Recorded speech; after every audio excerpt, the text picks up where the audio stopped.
En los inicios de este año se supo de una visita apostólica que supuestamente debía ser secreta y después se reveló que había existido, enviada por la Congregación de los Obispos del Vaticano, el Dicasterio de los Obispos, como se llama ahora, para revisar la situación del arzobispo Joseph Strickland, que es el obispo de Tyler, Texas, ¿no? Tyler es una diócesis que está en el este de Texas, tiene un territorio enorme y antes pertenecía a la diócesis de Dallas.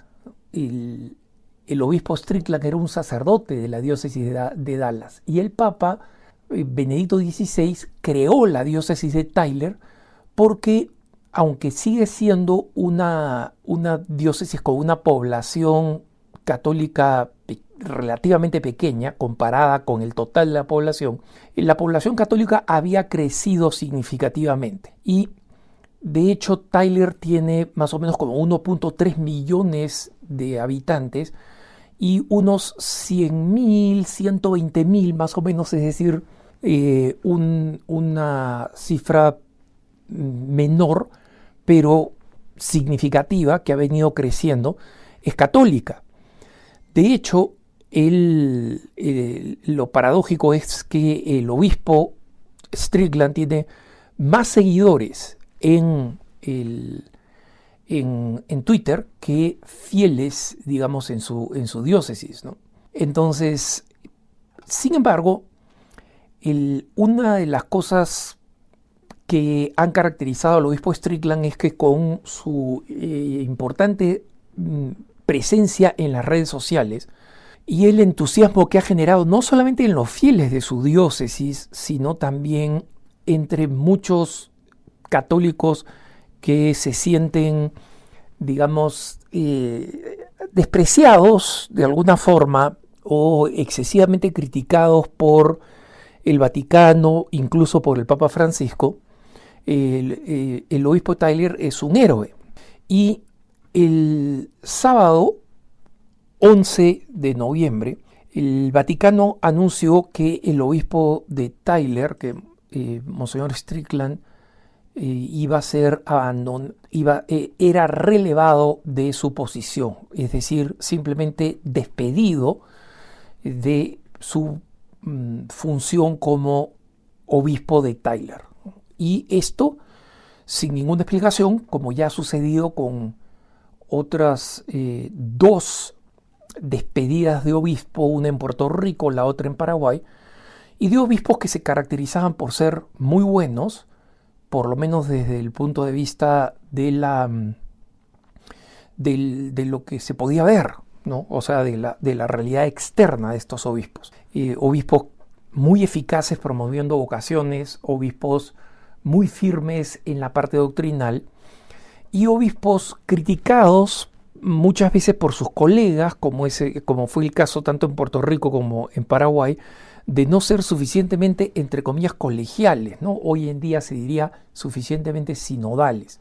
Esta no es una crítica que recibía el obispo de Tyler, pero el obispo de Tyler ciertamente cometió en más de una ocasión cosas que yo considero imprudencias, ¿no? En términos de la manera como criticó al Papa en un par de ocasiones directamente. Y no lo criticó en cuestiones específicas, sino en cuestiones más genéricas, que un obispo, a mi modo de pensar, no se debería permitir porque produce escándalo, ¿no? Que el Papa está traicionando el depósito de la fe. Un obispo puede hacer una corrección fraterna o decir, en este punto hay un problema, pero no hacer una evaluación de esta manera. Sin embargo, lo cierto es que el número de católicos ha crecido durante su ministerio, que el número de vocaciones a sacerdocio han crecido, el número de apostolados que están surgiendo en Tyler, que pienso que van a morir rápido, se van a mudar, van a salir de ahí. El número de apostolados también ha sido muy importante, especialmente el crecimiento de familias católicas numerosas, porque Tyler es una zona de Texas donde hay mucho terreno, donde el terreno sigue siendo muy barato y donde es posible llevar una vida de un solo ingreso, es decir, donde los varones trabajen y las esposas puedan educar a sus hijos haciendo homeschooling o con iniciativas que se están o que se estaban, tendría que usar ahora el pasado, no sé qué es lo que va a pasar en el futuro, pero que se estaban generando en Tyler para crear colegios católicos de educación clásica que podían ayudar a los papás que están haciendo educación en casa, homeschooling por ahora. Y el tema es que obviamente en este momento, y especialmente cuando este despido, digamos, de Monseñor Strickland, esta expulsión de su tarea como obispo de Tyler, por si acaso no ha sido destituido de su dignidad episcopal. Él sigue siendo un obispo, pero ya no es un obispo con una diócesis y en consecuencia no tiene autoridad episcopal sobre la diócesis de Tyler, y supongo que el Vaticano pronto nombrará un obispo. Por ahora al obispo hispano de Austin, Joe Vázquez, lo ha nombrado como administrador apostólico, ¿no? Y la realidad es que esto ha generado justo a portas de la reunión anual del episcopado norteamericano y a portas del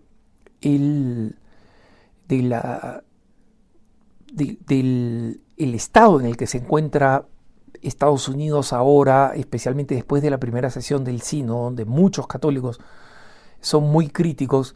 Esto definitivamente no ayuda a crear lo que el Papa venía llamando una iglesia sinodal.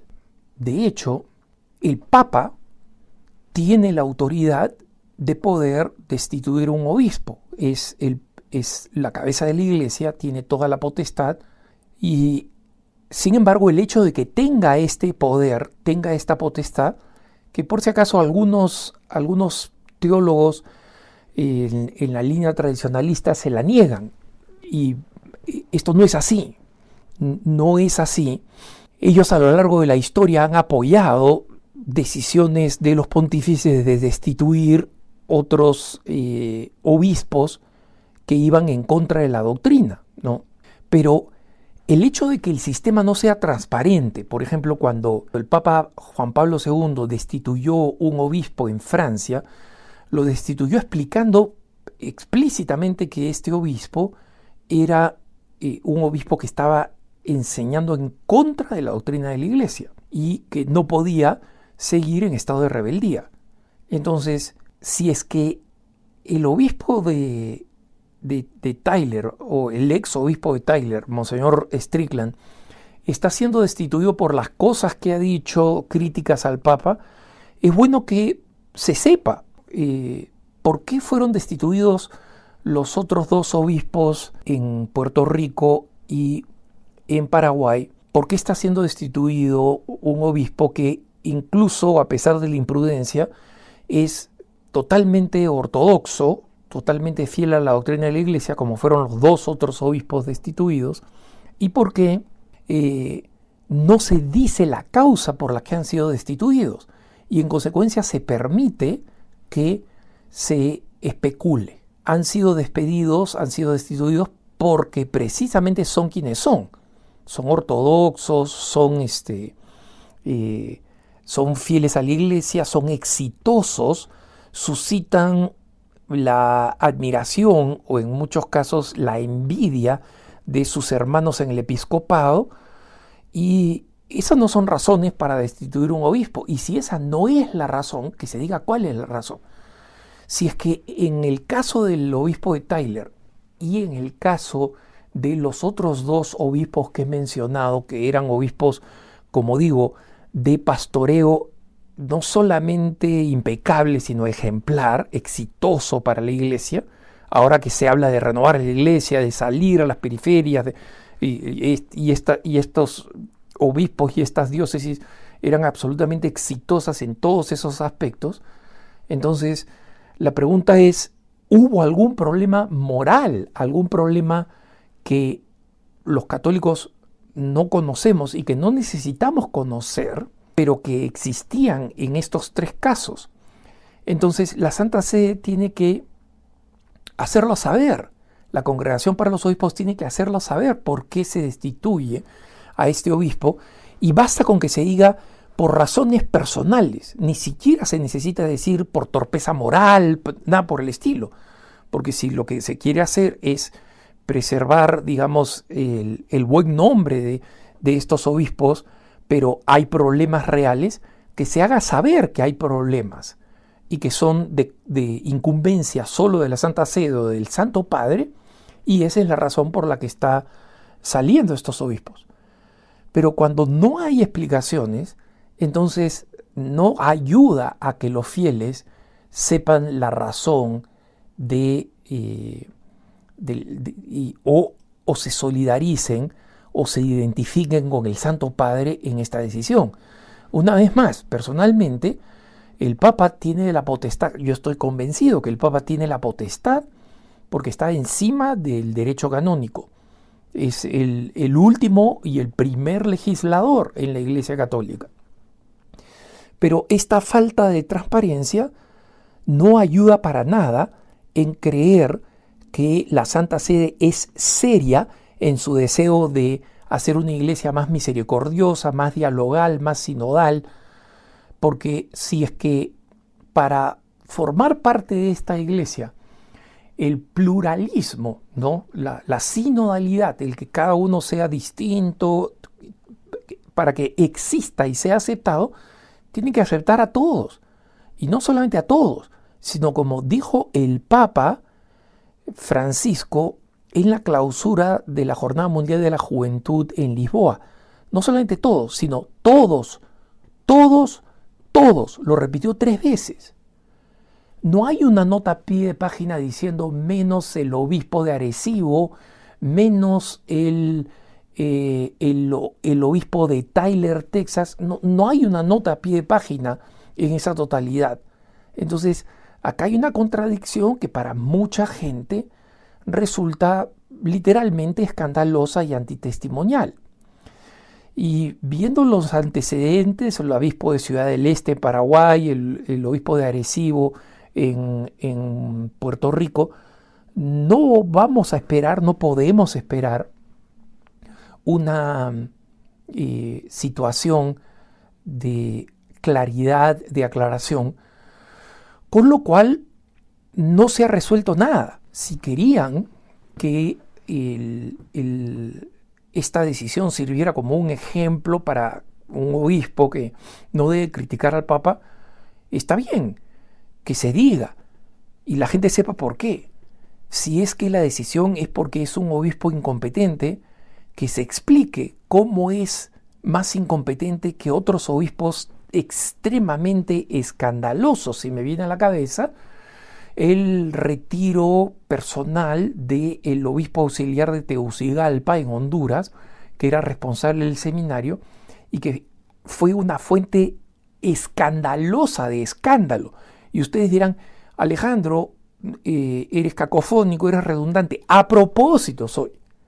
Lo dejaron irse a España, dar una conferencia de prensa diciendo, por si acaso a mí no me están sacando, yo me estoy retirando y mantengo toda mi autoridad de obispo. Es decir, permiten que él salga con sueldo, con todo, cuando a estos obispos, que a los ojos de todo el mundo son obispos buenos, simplemente los han pateado afuera. No se puede esperar que la reacción sea una reacción positiva o que en el mejor de los casos no esté marcado por la confusión. Recemos por todos los involucrados, por los fieles de Tyler, por el obispo de Tyler, el que está saliendo, Monseñor Strickland. al que han nombrado como administrador apostólico, Monseñor Joe Vázquez, es un buen obispo hispano en Texas, para que esta situación, por el misterio de la acción de Dios, no por las acciones humanas que han fracasado en este caso, sino por el misterio de la acción de Dios, sea para edificación de la iglesia. Que tengas un buen día.